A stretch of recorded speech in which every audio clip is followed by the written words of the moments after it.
نہیں وہ میٹرز جو ہے نا وہ فائنلٹی اٹین کر گیا ہے. اس کی ریورسل جو ہے پارلیمنٹ کے ذریعے ممکن ہے کیونکہ پارلیمنٹ سپریم ہے. اب اس پہ اگر دوست کوئی کام کریں اور ان کے پاس وہ اتنی تعداد میں لوگ ہوں تو نواز شریف والی اور جہانگیر ترین والی اور باقی اور بہت سارے دوست ہیں, ان کی ڈسکوالیفکیشن جو ہے نا اس کو تبدیل کیا جا سکتا ہے. مگر یہاں پہ ڈسکوالیفکیشن کا معاملہ جو ہے وہ سپریم کورٹ میں بھی جا سکتا ہے, وہ ہائی کورٹس میں بھی جا سکتا ہے, اور ایون عام سول کورٹس میں بھی جا سکتا ہے. وہاں سے صرف یہ ڈیکلریشن لینا ہے. یہ صاحب جو ہے وہ صادق امین نہیں ہے.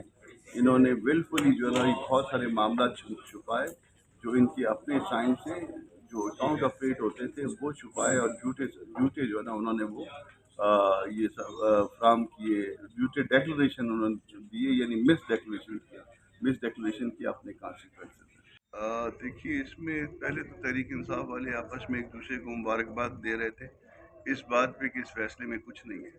اس کے بعد ان کو رونا دھونا جو یاد آیا 2-3 دن بعد یاد آیا.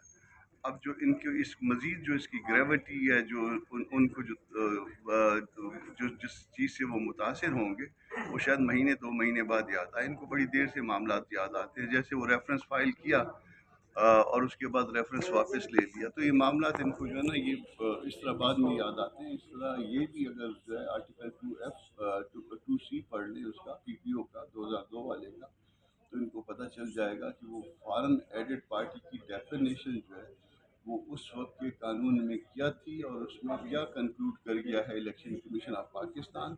اور وہ الیکشن کمیشن آف پاکستان جو ان کی اپائنٹیز ہیں, اور وہ اسٹیٹ بینک آف پاکستان جس کو جو ہے ہیڈ جو ہے وہ ان کی اپائنٹی کیا کرتے تھے, مٹیریل اسٹیٹ بینک نے فراہم کیا ہے, اور کنکلوڈ جو ہے وہ الیکشن کمیشن آف پاکستان نے کیا ہے, اور کمپلیننٹ ان میں اس کے اپنے پارٹی کے بندے.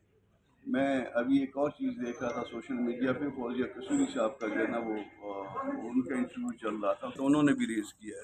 تو یہ معاملہ جو ہے نا وہ کروڑوں میں نہیں ہے, یہ اربوں میں ہے. یہ صرف 2008 سے 2004 پہ نہیں پھیلا ہوا, یہ اس سے پہلے سے شروع ہوتا ہے اور اس کے بعد تک جو ہے یہ آج تک چل رہا ہے.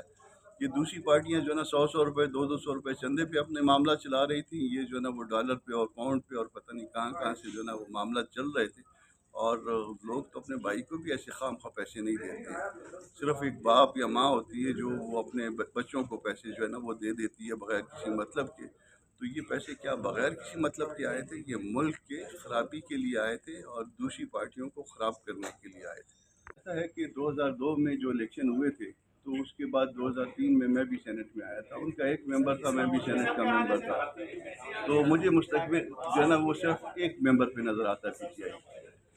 اچھا, تھینک یو.